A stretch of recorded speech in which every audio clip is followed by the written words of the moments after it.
Hi guys, and welcome back to Keep Smiling Adventures. And today, as you may know if you watched my previous video, we went bikepacking the Dorset 330. So in this video, as always, when I get back from these rides, we break it down and we take a look at that route in a bit more detail. So if you want to take it on, you will know what to expect. So in this video, I am going to break that route down into everything you need to know: who's it for, what bike, how it was for food and water and all that kind of stuff. Finally, I will be giving it a difficulty rating out of 10, 10 being the hardest, 1 being the easiest, and also an overall rating, again 10 being the best and 1 don't even bother. Right, let's get into it. This is the Dorset 330 breakdown.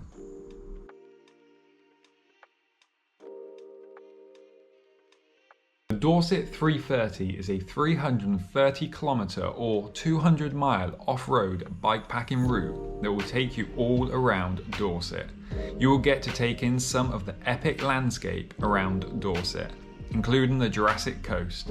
This ride has a bit of everything, from country lanes to gravel tracks to grassy fields, single tracks, hidden woodland trails, bog, overgrown bridleways, and some technical rocky climbs and descents.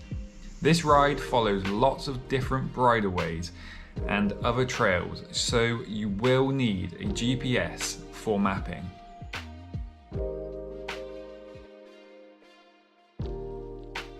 This ride is going to be for anyone who wants a 2 to 4 day bikepacking challenge.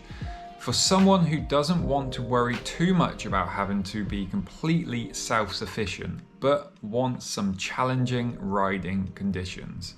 And for someone who likes to climb, as Dorset is pretty hilly. This route has just under 20,000 feet of climbing in 200 miles.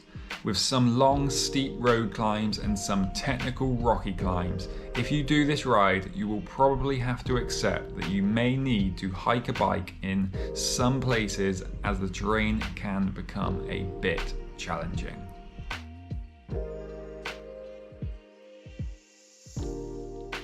Now, although I did this ride on a gravel bike and it worked well in a lot of places, this route did have quite a lot of really rocky sections that would be a bit tricky for the less experienced riders. So although you can definitely complete this ride on a gravel bike, I'd recommend having the biggest tyres you can fit. This will help with the enjoyment of the ride. Or use a hardtail mountain bike to really have fun on the technical sections. Also, you will want a good climbing gear on this ride. My easiest was 42/42, which was okay, but a 38/42 would have been nice in some areas.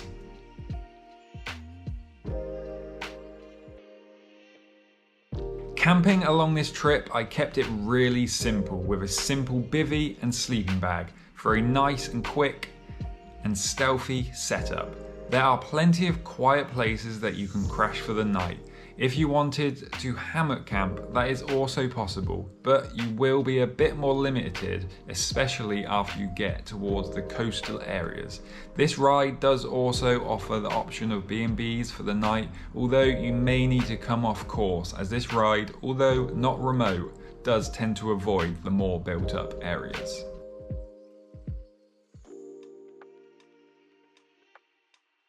This ride does go past a few places to resupply, mainly just little shops, but there are also a couple of country pubs that you could make use of.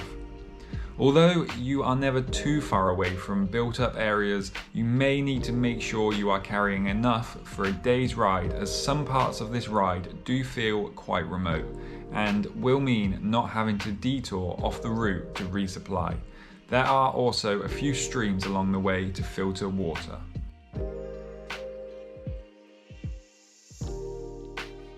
This ride can be a challenge in the sense that the riding can be quite grueling at times. Dorset is a hilly place and the hills can feel relentless. At times the terrain can make things slow going, with some sections barely rideable. I will give this ride a difficulty rating of 6.5 out of 10, just because the steep, rocky terrain can be really testing at times.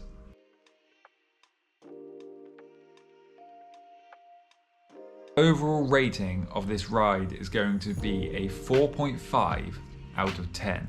And the reason I am giving it that score is not because I didn't think the route itself was good, but because I really think this route would be a lot more fun going the opposite direction, as quite a lot of this ride is just felt like it didn't flow that nicely, and I often felt myself wishing I was going in the other direction. Now, whichever way you go, I'm sure there will be some hike a bike moments. However, I feel that going the other way, there will be far fewer times you feel the need to hike that bike. Now, it is hard to say if it would actually feel better going the other way or not without actually riding it that way. However, I do think it would be, and if I'm right, I think I would be giving this a score closer to 7 out of 10, as the route does have some beautiful places and fun stuff to ride. So guys, that was the overview and everything you need to know, my ratings of the Dorset 330. Now, it was a great ride, but like I say, I do think it would have been much more fun going the opposite direction. Saying that, it was still a good, fun adventure. And if you want to see that video, then I'll put a link here or at the end of the video, and you'll be able to go watch that little multi-day trip of the Dorset 330. So guys, I am very, very close to hitting 1,000 subscribers. I've been trying to get to 1,000 before the end of this year. So if you are not subscribed and you are into adventures and bikepacking and just generally adventures outside, human-powered adventures, make sure you are subscribed to this channel. And until next time, keep smiling, enjoy the adventure. Peace.